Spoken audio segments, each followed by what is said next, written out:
அனைவருக்கும் வணக்கம்.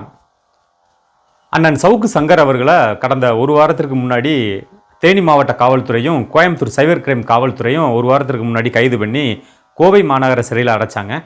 அண்ணன் சவுக்கு சங்கர் பெண்களை பற்றி அவதூறாக பேசிட்டாரு, காவல்துறை அதிகாரிகளை தரக்குறவாக பேசிட்டாருன்னு சொல்லி அண்ணன் சவுக்கு சங்கர் மேலே பெண் கொடுமை தடுப்பு சட்டம், தகவல் தொழில்நுட்பத்தை தவறாக பயன்படுத்துதல், பெண்கள் மீது அவதூறு பரப்புதல், இந்த வழக்கின் கீழே எல்லாம் கோவை மாநகர காவல்துறை வழக்கு பதிவு செஞ்சு அண்ணன் சவுக்கு சங்கரை கோவை சிறையில் அடைச்சாங்க. இந்த விஷயம் எல்லா பேத்துக்குமே தெரிஞ்சது தான். இப்போது இன்னொரு விஷயம் எல்லா பேத்துக்கும் தெரியாத ஒரு விஷயம் என்னென்னா, அண்ணன் சவுக்கு சங்கர் அவர்கள் தொடர்ச்சியாக இப்போ நடக்கக்கூடிய ஒரு நிகழ்வெல்லாம் பார்க்கும்போது அண்ணன் சவுக்கு சங்கரை திட்டமிட்டு ஐயா ஸ்டாலின், நம்மளோட ஆளுங்கட்சி இருக்கு இல்லையா, ஐயா ஸ்டாலின், உதயநிதி ஸ்டாலின், இவங்களோட அழுத்தத்தின் காரணமாக தான் நம்மளுடைய தமிழக காவல்துறை இந்த அளவுக்கு அண்ணன் சவுக்கு சங்கர் மேலே தீவிரத்தை காட்டுதுன்னு நம்மளால் யோசிக்க முடியுது. இதில் முழுமையாகவே ஐயா ஸ்டாலினும் உதயநிதி ஸ்டாலினும் உள்ளே வராமல் ஐயா சவுக்கு சங்கர் இந்த அளவுக்கு அலக்களிக்கப்பட மாட்டார். ஏன்னா இதை எதை வச்சு நம்ம சொல்கிறோம்னா, இப்போ அண்ணன் சவுக்கு சங்கரோட வழக்கில் கடந்த ஒரு 2-3 தினங்களாக நமக்கு நடக்கக்கூடிய நிகழ்வெல்லாம் பார்க்கும்போது ஆளுங்கட்சி முழுசாக உள்ளே வர்றதா நமக்கு தோணுது. இப்போ என்னென்னா, அண்ணன் சவுக்கு சங்கர் அவர்களை தேனிலேருந்து காவல்துறை கைது பண்ணி கோயம்புத்தூர் கொண்டு போனாங்க. அண்ணன் சவுக்கு சங்கர் அங்கே கோயம்புத்தூர் ரீச் ஆகிறதுக்குள்ளே அங்கே அந்த திமுகவோட மகளிர் அணி, அந்த திமுகவில் மகளிர் அணி இருப்பாங்க இல்லையா, அந்த திமுகவில் மகளிர் அணி இந்த பொறுப்பாளர்கள் எல்லாம் சேர்ந்து அண்ணன் சவுக்கு சங்கருக்கு எதிராக கோஷமிட ஆரம்பிச்சிட்டாங்க. இப்போது அண்ணன் சவுக்கு சங்கரை உண்மையாகவேவும் இந்த பெண்களை பற்றி தவறாக பேசினார், காவல்துறை அதிகாரிகளை பற்றி தவறாக தான் பேசினார் அப்படிங்கிற பட்சத்தில் கைது பண்ணியிருந்தா, இப்போ இந்த இடத்துல திமுகவோட மகளிர் அணி ஏன் அந்த கோவையிலோய் அண்ணன் சவுக்கு சங்கருக்கு எதிராக முழக்கங்கள் இடுது?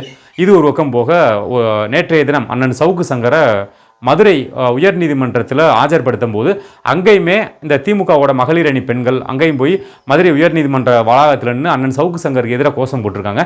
இப்போ இதில் இன்னொரு நகைப்புக்குரிய ஒரு விஷயம் என்னென்னா, அந்த இடத்துல அந்த அண்ணன் சவுக்கு சங்கருக்கு எதிராக அவங்க முழக்கமிட்டாங்களே பெண்கள், அவங்ககிட்ட போய் நீங்கள் எதுக்குங்க வந்திருக்கீங்க அப்படின்னு அவங்கள்ட்ட கேட்கும்போது அவங்க எதுக்கு வந்திருக்குன்னு அவங்களுக்கு தெரியல. சவுக்கு சங்கர் யாருன்னு அவங்களுக்கு தெரியல. யாரோ ஒருத்தவங்க கூப்பிட்டு வந்தாங்க, கையில் செருப்பு கொடுத்தாங்க, விளக்கமாறு கொடுத்தாங்க, நாங்கள் வந்தோம், 200-300 காசு தரேன்னு சொன்னாங்க, அதனால் நாங்கள் வந்தோம். திமுக திட்டமிட்டு அண்ணன் சவுக்கு சங்கரை பழி வாங்குது. இன்னொரு பக்கம் என்னன்னு பார்க்கும்போது, அண்ணன் சவுக்கு சங்கர் அவர்களை நம்மளுடைய தேனி காவல்துறையும் கோயம்புத்தூர் காவல்துறையும் தேனியில் வச்சு கைது பண்ணி கோயம்புத்தூர் கொண்டு போகும்போது அண்ணன் சவுக்கு சங்கரை அந்த கொடுமை தடுப்பு சட்டம், அந்த தகவல் தொழில்நுட்பத்தை தவறாக பயன்படுத்தல், இந்த வழக்கில் மட்டும்தான் கைது பண்ணியிருந்தாங்க. ஆனால் அண்ணன் சவுக்கு சங்கரை கோயம்புத்தூர் கொண்டு போக பக்கத்தில் நெருங்க கூட சேர்ந்து அண்ணன் சவுக்கு சங்கர் பயன்படுத்துகிற வாகனத்தில் 100 கிராம் வீதம் 4 பாக்கெட்டில் கஞ்சா இருந்துச்சு அப்படின்னு சொல்லி புதுசாக ஒரு வழக்கை சோடிச்சிருக்காங்க. திமுக ஆளுங்கட்சியை யாரெல்லாம் எதுக்குறாங்களோ, இந்த திமுகவை யாராரு தரக்குறவா பேசுகிறாங்களோ, திமுகவோட ஊழல்களை யாராரு திறம்பட தட்டி கேட்குறாங்களோ, இவங்க மேலே எல்லாம் கஞ்சா வழக்கு போடுறது அந்த 1967 இவங்களுக்கு கைவந்த கலை. அதே கைவந்த கலையை தான் அண்ணன் சவுக்கு சங்கர் மேலே பயன்படுத்தியிருக்காங்க.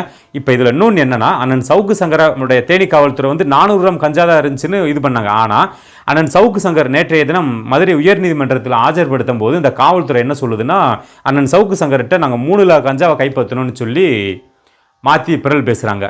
இது ஒரு பக்கம் இருக்கும்போது, அண்ணன் சவுக்கு சங்கர் அவர்களை நம்ம கோயம்புத்தூர் காவல்துறை கைது பண்ணி அங்கே கொண்டு போகும்போது காவல்துறை அந்த சிறையில் போட்டு அடின்னு அடிச்சிருக்காங்க. பெரும்பாலும் இந்த அரசியல் கைதிகளை, கருத்து சுதந்திரத்தை பேசிட்டு உள்ளே போகிற சிறை கைதிகளை பெரும்பாலும் எந்த ஒரு காவல்துறை அதிகாரிகளும் தாக்க மாட்டாங்க, அடிக்க மாட்டாங்க. அப்படி இருக்கிற பட்சத்தில் அண்ணன் சவுக்கு சங்கர் அவர்களை திட்டமிட்டு இந்த காவல்துறை இந்த அளவுக்கு தாக்க வேண்டிய ஒரு அவசியம் என்னென்னா, முழுசாகவே இந்த இடத்துல திமுகங்கிற ஒரு கட்சி முழுசாக இதில் உள்ளே வருது. இதுலையும் குறிப்பாக அண்ணன் சவுக்கு சங்கர் அவர்களை இந்த மாதிரி தீவிரமாக தாக்கிட்டாங்க. இந்த மாதிரி தீவிரமாக தாக்குனதுக்கு அப்புறமா அண்ணன் சவுக்கு சங்கர் அவர்களுக்கு ஒரு சின்ன மருத்துவ உதவி கூட கொடுக்கல. அவரோட வழக்கறிஞர் வெளியில் கோபாலகிருஷ்ணன் சொல்கிறாரு, அண்ணன் சவுக்கு சங்கர் அவர்களை உள்ள ஒரு 10 வார்டன் சேர்ந்து அந்த ஒரு பைப்பில் துணியை கட்டி அடின்னு அடித்தாங்க, கை காலில் ஃப்ராக்சர் ஆயிடுச்சு, ஆனால் அவருக்கு ஒரு மருத்துவ உதவி கூட கொடுக்க மாட்டாங்கன்னு சொல்லி வெளியில் அண்ணன் கோபாலகிருஷ்ணன் சொன்னதுக்கு அப்புறமா, அந்த நடவடிக்கை எடுத்ததுக்கு அப்புறமா தான் அண்ணன் சவுக்கு சங்கர் அவர்களை கோயம்புத்தூர் மருத்துவமனையில் கொண்டு போய் சிகிச்சை கொடுக்குறாங்க. அப்போது நமக்கு இப்போ என்ன யோசிக்க தோணுதுன்னா, இப்போ ஒரு அரசியல் கைதியாக உள்ளே போயிருக்கிற அண்ணன் சவுக்கு சங்கரவே இந்த அளவுக்கு இந்த காவல்துறை தீவிரமாக தாக்கும் போது மற்ற கைதிகள் எல்லாம் இவங்க எந்த மாதிரி ட்ரீட் பண்ணுவாங்கன்னு நமக்கு நினைக்கவே பயமாக இருக்குது. அண்ணன் சவுக்கு சங்கர் அவர்களை இந்த அளவுக்கு தாக்க வேண்டிய அவசியம் இல்லை. ஏன்னா கடந்த 2021 ஆண்டு சவுக்கு சங்கர் ஒரு நீதிபதி பிளஸ் அந்த உள்ள பணி செய்கிற பணிப்பெண்ணை பற்றி தவறாக பேசி உள்ளே போயிருந்தார், சிறைக்குள்ளே போயிருந்தார். ஆனால் அந்த சமயத்தில் கூட அண்ணன் சவுக்கு சங்கர் அவர்களை இந்த அளவுக்கு காவல்துறை தாக்கவே இல்லை. ஆனால் அது அப்படி இருக்கிற பட்சத்தில் இந்த சமயத்தில் ஒரு காவல்துறை அதிகாரிகளை ஒரு தவறாக பேசிட்டாரு, ஒரு தரக்குறைவாக பேசிட்டாருன்னு கைது செஞ்ச இந்த காவல்துறை இந்த அளவுக்கு தீராத வன்மத்தோடு தாக்க வேண்டிய அவசியம் என்னன்னா, கண்டிப்பாக இந்த இடத்துல வந்து திமுகங்கிற ஒரு கட்சி முழுசாக உள்ளே வர்றதை நமக்கு கண்ணு கூட பார்க்க முடியுது. ஏன்னா இதே திமுகவில் இருக்கக்கூடிய இந்த சிவாஜி கிருஷ்ணமூர்த்தியாக இருக்கட்டும், இதே லியோனியா இருக்கட்டும், ராசாவாக இருக்கட்டும், இந்த மாதிரி திமுகவில் எத்தனையோ பேச்சாளர்கள் வந்து சவுக்கு சங்கரை காட்டியும் மிக கேவலமாக படு கேவலமாக இந்த பெண்களை பற்றி தவறாக பேசினவங்களாம் எக்கச்சக்கமான பேர் இருக்காங்க. அப்படி இருக்கும்போது அந்த பெண்களை பற்றி ரொம்ப ரொம்ப ரொம்ப கேவலமாக பேசின அந்த திமுக காரங்கள்லாம் கைது பண்ணாமல் அண்ணன் சவுக்கு சங்கரை கைது பண்ணி சிறையில் அடைச்சி இந்த அளவுக்கு தாக்க வேண்டிய அவசியம் என்னன்னா, முழு சபையில் ஆளுங்கட்சி உள்ளே வர்றதை நமக்கு தெளிவாக பார்க்க முடியுது. இது போக நேற்று முன்தினம் நினைக்கிறேன், நம்மளுடைய சகோதரி வீரலட்சுமி வந்து நம்ம அண்ணன் சவுக்கு சங்கருக்கு எதிராக அவர் ஒரு வழக்கு போட்டிருக்காங்க.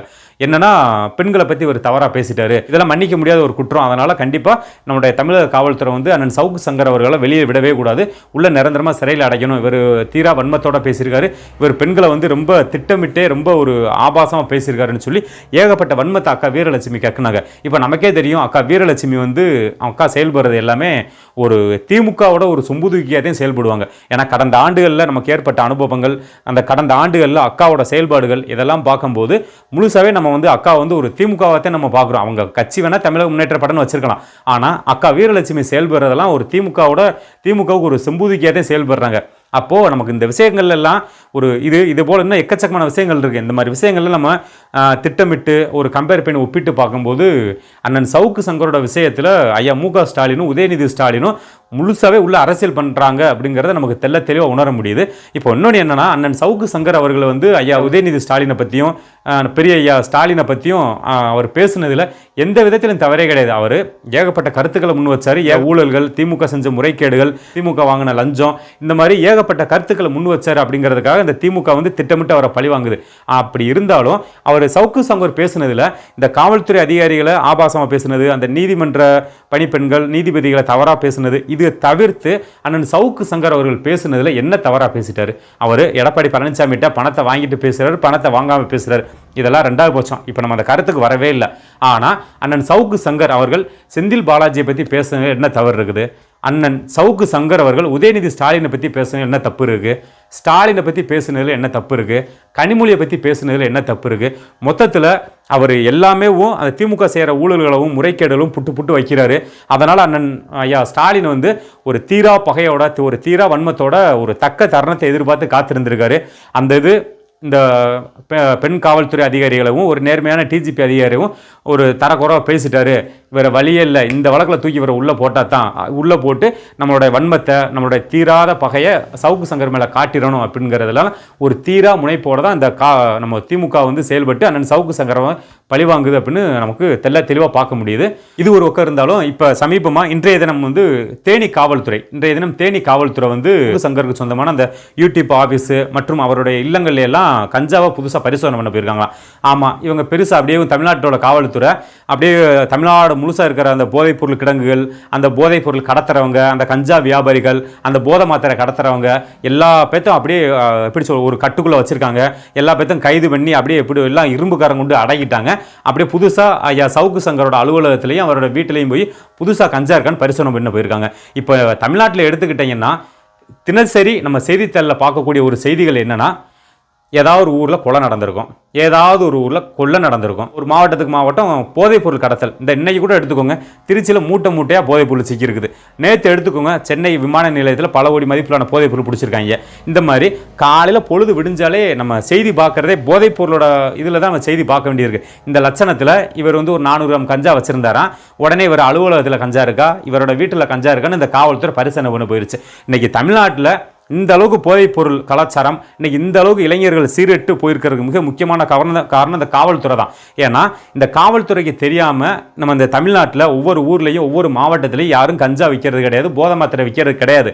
அப்படி இருக்கிற பட்சத்தில் இந்த காவல்துறை நினச்சா இந்த போதைப் பொருளை கண்டிப்பாக ஒழிக்கலாம். இவங்க இந்த மாதிரி ஒரு பிற இதெல்லாம் கஞ்சா விற்கிறவங்கள, போதைப் பொருள் விற்கிறவங்கள விட்டுருவாங்க. ஆனால் இந்த மாதிரி யாராவது ஒரு ஆள், ஒரு அரசியல் கைதிகள் இவங்களை திட்டமிட்டு பழி வாங்குறதுக்கு தான். இது நமக்கு தெளிவாக தெரியுது.